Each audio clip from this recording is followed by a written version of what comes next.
The 2023 NFL Draft is officially closed, and there are a lot of exciting players to talk about for the Dallas Cowboys. But one name in particular sticks out above all the rest, and one pick that I think they made exactly right. So let's talk about these picks. With their first pick of day 3 at number 129, the Dallas Cowboys selected Viliami Fohoko, defensive end, San Jose State. Just a quick fun fact on this guy, he is a cousin of Vita Vea, the big defensive tackle that wreaks havoc down there in Tampa. I'm not saying he plays like him, but an interesting fact. And you know what's funny about this pick? I just made a video about how the Cowboys have been picking players that are freak athletes that may not have the production of other players in the draft. So they had to prove me wrong by going out and getting a guy that was a tackle for loss machine in college, who's probably not the most athletic guy on the field. At San Jose State, Fehoko racked up 47 tackles for loss in his 5-year career. 19 of those came in his senior year. Along with that, he had 9 sacks in 2022 and 23 sacks throughout his entire career. When I first saw this pick, I was kind of confused because it seemed like they took a position that is probably the deepest on this team. The defensive end room already has a ton of studs, but then I heard rumblings and reports that the Cowboys see him as a defensive tackle, and then it made sense, especially when you go back and look at what they did in round 1 with Mazi Smith.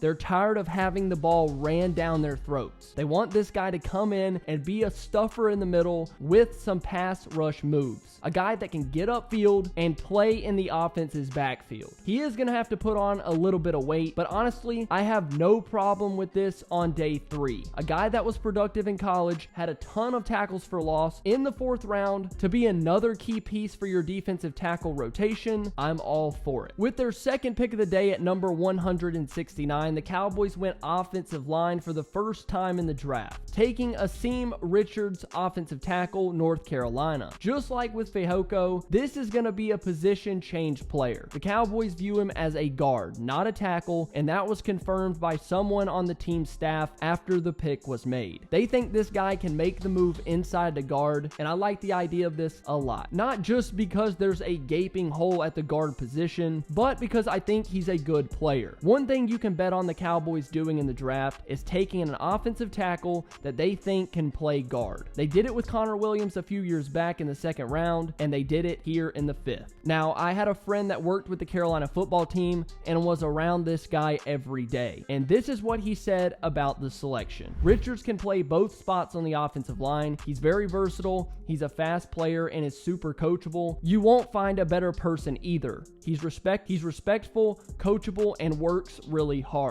So by his definition, the Cowboys might have hit on their left guard of the future. Now, there are a few things he's going to have to improve on as a player. His strength is probably going to be a bit of a concern to start, but I think that's something you can work with in an NFL weight room. Another is the switch from tackle to guard. It seems a whole lot simpler than it really is. There's a bit of a learning curve, but I do think he has the potential to get legitimate snaps this year at left guard, especially if the Cowboys are going to have an open competition at the spot. So I really like this pick as well. The offensive line really needed to be addressed, and they did it here in round 5.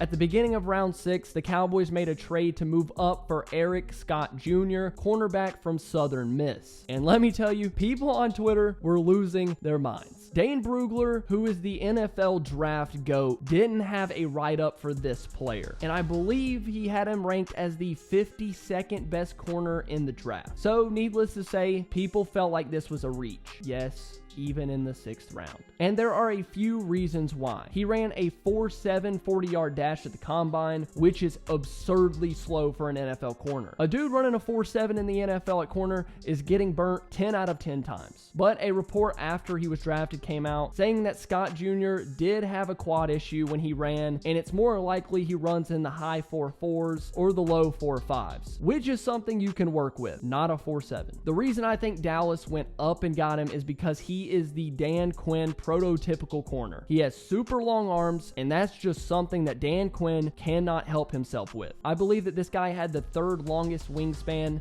in this entire draft, making this a very noticeable Dan Quinn pick. The team did it with Nahshon Wright a few years ago, which didn't turn out well, and they did it again this year, just in the 6th round. A lot of people didn't have this guy ranked very, very high. I'm not going to call it a reach myself because I haven't watched the player enough to tell you, so head down there and comment if you've seen this guy play, was he a reach? Before we continue to our next player, and the player I think everyone's here for, only 8% of you that watched my last video were subscribed, so if you could, please head down there and hit that subscribe button. It would help the channel out a ton. Thank you. Now onto the pick everyone is probably watching this video for. The draft pick that stole day 3 news. Deuce Vaughn, or should I say Duece Duece Vaughn, the 5'5" running back out of Kansas State. What made this pick so special was his dad, the Dallas Cowboys' longtime scout, making the call to tell his son they were taking him with the 212th pick. Honestly, my eyes were sweating, and it was a really cool moment for everyone in the Cowboys war room,